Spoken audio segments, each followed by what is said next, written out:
नमस्कार, ये आकाशवाणी चंडीगढ़ है। अब आप प्रतीका से प्रादेशिक समाचार सुनिए। पहले इस बुलेटिन के मुख्य समाचार। केंद्रीय गृह मंत्री अमित शाह ने हरियाणा पुलिस महानिदेशक शत्रुजीत कपूर को साइबर हेल्पलाइन 1930 के प्रभावी व उत्कृष्ट प्रबंधन के लिए सम्मानित किया। भारतीय जनता पार्टी ने वरिष्ठ कांग्रेस नेता राहुल गांधी द्वारा अमेरिका यात्रा के दौरान सिख समुदाय पर की गई कथित टिप्पणी के लिए उनकी कड़ी आलोचना की। भारतीय जनता पार्टी ने हरियाणा विधानसभा चुनाव के लिए उम्मीदवारों की दूसरी सूची जारी की। पिहोवा विधानसभा सीट से अब जय भगवान शर्मा चुनाव लड़ेंगे। हरियाणा में आज मुख्यमंत्री नायब सिंह सहित विभिन्न राजनीतिक दलों के प्रत्याशियों ने नामांकन पत्र दाखिल किए। और हरियाणा में पोषण माह के दौरान विभिन्न कार्यक्रमों का आयोजन। महिला एवं बाल विकास विभाग की निदेशक डॉ मोनिका मलिक ने कहा कि पोषण अभियान के बेहतर परिणाम मिल रहे हैं। अब समाचार विस्तार से। केंद्रीय गृह मंत्री अमित शाह ने आज हरियाणा पुलिस महानिदेशक शत्रुजीत कपूर को साइबर हेल्पलाइन 1930 के देशभर में सबसे प्रभावी तथा उत्कृष्ट प्रबंधन के लिए सम्मानित किया। इस मौके पर उनके साथ अतिरिक्त पुलिस महानिदेशक साइबर ममता सिंह भी उपस्थित रही। इस उपलब्धि पर पुलिस महानिदेशक ने साइबर हेल्पलाइन 1930 की पूरी टीम को बधाई दी तथा भविष्य में भी इसी प्रकार पूरे समर्पण भाव से कार्य करने के लिए प्रेरित किया। यह समारोह भारतीय साइबर अपराध समन्वय केंद्र के प्रथम स्थापना दिवस समारोह एवं साइबर अपराध की रोकथाम के लिए प्रमुख कार्यक्रमों के शुभारंभ अवसर पर नई दिल्ली स्थित विज्ञान भवन में आयोजित किया गया। समारोह में देश भर के अलग अलग राज्यों से आए वरिष्ठ अधिकारियों ने भाग लिया। हरियाणा पुलिस को यह पुरस्कार साइबर अपराध नियंत्रण के 3 अलग अलग पैमानों पर खरा उतरने के चलते दिया गया है, जिसमें साइबर हेल्पलाइन नंबर 1930 का प्रभावी व उत्कृष्ट प्रबंधन करना, महिलाओं तथा बच्चों के विरुद्ध होने वाले साइबर अपराध में सक्रियता से हस्तक्षेप करते हुए उन्हें रोकने के लिए की जाने वाली त्वरित कार्रवाई और हरियाणा पुलिस द्वारा भारतीय साइबर अपराध समन्वय केंद्र में साइबर अपराध नियंत्रण के लिए विकसित किए गए अलग अलग मॉड्यूल में योगदान देना शामिल है। केंद्रीय गृह मंत्रालय द्वारा हरियाणा पुलिस की कार्यप्रणाली की सराहना की गई है। केंद्रीय सड़क परिवहन एवं राजमार्ग मंत्री नितिन गडकरी ने कहा है कि देश में विद्युत वाहनों की बिक्री में महत्वपूर्ण वृद्धि हो रही है और 2030 तक इसकी वार्षिक बिक्री 1 करोड़ होने की संभावना है।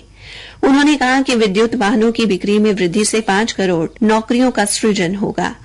नई दिल्ली में आज भारतीय ऑटोमोबाइल विनिर्माता सोसाइटी के वार्षिक सम्मेलन को संबोधित करते हुए उन्होंने यह भी कहा कि वित्त वर्ष 2023-24 में 4 पहिया विद्युत वाहनों की बिक्री में 45% और 2 पहिया विद्युत वाहनों की बिक्री में 56% वृद्धि हुई है। देश में लगभग 30 लाख विद्युत वाहन पंजीकृत हैं। भारतीय जनता पार्टी ने आज वरिष्ठ कांग्रेस नेता राहुल गांधी की अमेरिका यात्रा के दौरान सिख समुदाय पर की गई कथित टिप्पणी पर उनकी कड़ी आलोचना की। श्री गांधी ने कहा कि उनकी लड़ाई इस मुद्दे पर है कि भारत में सिख समुदाय के लोगों को पगड़ी पहनने की अनुमति दी जाएगी या नहीं। नई दिल्ली में मीडिया को संबोधित करते हुए भारतीय जनता पार्टी के वरिष्ठ नेता और केंद्रीय मंत्री हरदीप सिंह पुरी ने कांग्रेस नेता की टिप्पणियों पर आपत्ति व्यक्त की। श्री गांधी की टिप्पणियों को खारिज करते हुए केंद्रीय मंत्री ने आरोप लगाया कि जब कांग्रेस सत्ता में थी तो समुदाय असुरक्षित महसूस करता था। वर्ष 1984 के सिख दंगों का जिक्र करते हुए श्री पुरी ने राहुल गांधी की आलोचना की। श्री पुरी ने कहा कि नरेंद्र मोदी सरकार ने पिछले 10 वर्षों में सिख समुदाय की मांगों और मुद्दों पर विशेष तौर पर ध्यान दिया है। राहुल गांधी पर देश की छवि खराब करने का आरोप लगाते हुए श्री पुरी ने कहा कि वे विपक्ष के नेता के रूप में अमेरिका गए हैं, लेकिन वो लगातार देश की कानून व्यवस्था और चुनाव परिणाम की आलोचना कर रहे हैं। भारतीय जनता पार्टी ने हरियाणा विधानसभा चुनाव के लिए उम्मीदवारों की दूसरी सूची जारी की है। आज जारी की गई सूची में पिहोवा से उम्मीदवार बदल दिया गया है। अब वहां से जय भगवान शर्मा चुनाव लड़ेंगे। पार्टी ने नारायणगढ़ से पवन सैनी, पुंडरी से सतपाल जांबा, असंध से जोगेंद्र राणा, गन्नौर से देवेंद्र कौशिक और बरौदा से प्रदीप सांगवान को चुनाव मैदान में उतारा है। जुलाना से कैप्टन योगेश बैरागी, नरवाना से कृष्ण कुमार बेदी, डबवाली से बलदेव सिंह मांग्याना, एलनाबाद से अमीर चंद मेहता, रोहतक से मनीष ग्रोवर और नालनौर से ओम प्रकाश यादव को टिकट दिया गया है। पार्टी ने पावा से कृष्ण कुमार, नू से संजय सिंह, फिरोजपुर झिरखा से नसीम अहमद, पुन्हाना से एजाज खान, हथीन से मनोज रावत, होडल से हरिंदर सिंह और बड़खल से धनेश अदलखा को अपना प्रत्याशी घोषित किया है। सूची में 2 महिला उम्मीदवार भी घोषित किए गए हैं। राई हलके से श्रीमती कृष्णा गहलावत और पटौदी से श्रीमती बिमला चौधरी चुनाव लड़ेंगी। इस तरह पार्टी ने अब तक 90 में से 87 सीटों के लिए प्रत्याशी घोषित कर दिए हैं, जिनमें 10 महिला उम्मीदवार शामिल हैं। कुरुक्षेत्र जिले की पिहोवा विधानसभा सीट से अब जय भगवान शर्मा भारतीय जनता पार्टी के प्रत्याशी होंगे। बीजेपी द्वारा पिहोवा से पहले घोषित उम्मीदवार कमलजीत अजराना ने चुनाव लड़ने से इनकार कर दिया है। उन्होंने यह फैसला कार्यकर्ताओं के विरोध के चलते लिया है। आज एक पत्रकार वार्ता में श्री अजराना ने टिकट देने के लिए बीजेपी के शीर्ष नेताओं का आभार जताया और कहा कि पार्टी कार्यकर्ताओं के विरोध से आहत होकर उन्होंने चुनाव न लड़ने का फैसला किया है। प्रादेशिक समाचार आकाशवाणी चंडीगढ़ से प्रसारित किए जा रहे हैं। हरियाणा में आज नामांकन दाखिल करने के 5वें दिन मुख्यमंत्री नायब सिंह सहित विभिन्न राजनीतिक दलों के कई प्रमुख प्रत्याशियों ने अपने नामांकन पत्र दाखिल किए। मुख्यमंत्री नायब सिंह ने आज लाडवा में अपना नामांकन पत्र दाखिल किया।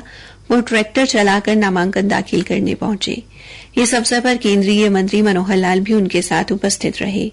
इससे पहले उन्होंने सुबह लाडवा में अपने चुनाव कार्यालय का उद्घाटन किया और बाद में अनाज मंडी में एक जनसभा को संबोधित किया। जनसभा में उनके साथ कुरुक्षेत्र से सांसद नवीन जिंदल, राज्य मंत्री सुभाष सुधा, लाडवा से पूर्व विधायक पवन सैनी व बीजेपी के जिला अध्यक्ष उपस्थित रहे। जनसभा के बाद नामांकन से पहले रोड शो भी निकाला गया। राज्य मंत्री सुभाष सुधा ने भी आज थानेसर से नामांकन पत्र दाखिल किए। भिवानी में आज बीजेपी प्रत्याशी घनश्याम सराफ ने केंद्रीय मंत्री गजेंद्र सिंह शेखावत की उपस्थिति में नामांकन पर्चा दाखिल किया। उधर तोशाम विधानसभा क्षेत्र से कांग्रेस प्रत्याशी अनिरुद्ध चौधरी, नलवा विधानसभा क्षेत्र से बीजेपी प्रत्याशी रणधीर पनिहार और उकलाना विधानसभा क्षेत्र से अनूप धानक ने अपने नामांकन पत्र दाखिल किए। सोनीपत विधानसभा सीट से बीजेपी प्रत्याशी निखिल मदान ने प्रदेशाध्यक्ष मोहनलाल बड़ौली की उपस्थिति में नामांकन भरा। वहीं गोहाना विधानसभा सीट से कांग्रेस प्रत्याशी जगबीर मलिक द्वारा नामांकन दाखिल किया गया। नारायणगढ़ हलके से बहुजन समाज पार्टी के उम्मीदवार हरबिलास सिंह ने अपना नामांकन पत्र भरा, जबकि फरीदाबाद से आज 6 उम्मीदवारों ने अपने नामांकन पत्र दाखिल किए। हरियाणा में 1 सितंबर से पोषण माह मनाया जा रहा है। पोषण माह के दौरान विभिन्न स्थानों और आंगनबाड़ी केंद्रों में कार्यक्रमों का आयोजन कर रक्त की कमी और बच्चों में शारीरिक विकास की जांच की जा रही है। हरियाणा महिला एवं बाल विकास विभाग की निदेशक डॉक्टर मोनिका मलिक ने आकाशवाणी समाचार को बताया, तो NFHS4 एंड NFHS5 है, उसका भी डाटा आया था, तो उसमें भी हमारे हरियाणा में इम्प्रूवमेंट हुई है और उसमें वो ये देखते हैं कि पैरामीटर्स पे कोई इम्प्रूवमेंट है कि नहीं। तो उसमें परसेंटेज है जो अंडरवेट चिल्ड्रन की, वो 29.4 से 21.5% इम्प्रूवमेंट हुई है। ये मतलब अंडरवेट चिल्ड्रन पहले ज्यादा थे तो अब थोड़ी इम्प्रूवमेंट है। Stunting was reduced from 34% to 27.5%। Wasting was reduced from 21.2 to 11.5%। तो ये हमारे बहुत प्रयास हैं डिपार्टमेंट की तरफ से। हमने काफी स्टेप्स भी लिए हैं, सबको अवेयरनेस भी दी है इस बारे में, महिलाओं को भी बच्चों को भी, ताकि अपनी हेल्थ का ख्याल रखें और तभी इम्प्रूवमेंट पॉसिबल हो पाई है। पोषण माह के दौरान आयोजित कार्यक्रमों में एक पेड़ मां के नाम अभियान के तहत पौधारोपण भी किया जा रहा है। अंत में मुख्य समाचार एक बार फिर। केंद्रीय गृह मंत्री अमित शाह ने हरियाणा पुलिस महानिदेशक शत्रुजीत कपूर को साइबर हेल्पलाइन 1930 के प्रभावी व उत्कृष्ट प्रबंधन के लिए सम्मानित किया। भारतीय जनता पार्टी ने वरिष्ठ कांग्रेस नेता राहुल गांधी द्वारा अमेरिका यात्रा के दौरान सिख समुदाय पर की गई कथित टिप्पणी के लिए उनकी कड़ी आलोचना की। भारतीय जनता पार्टी ने हरियाणा विधानसभा चुनाव के लिए उम्मीदवारों की दूसरी सूची जारी की।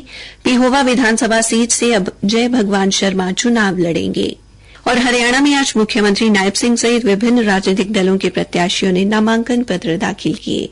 इसी के साथ ये समाचार बुलेटिन समाप्त हुआ।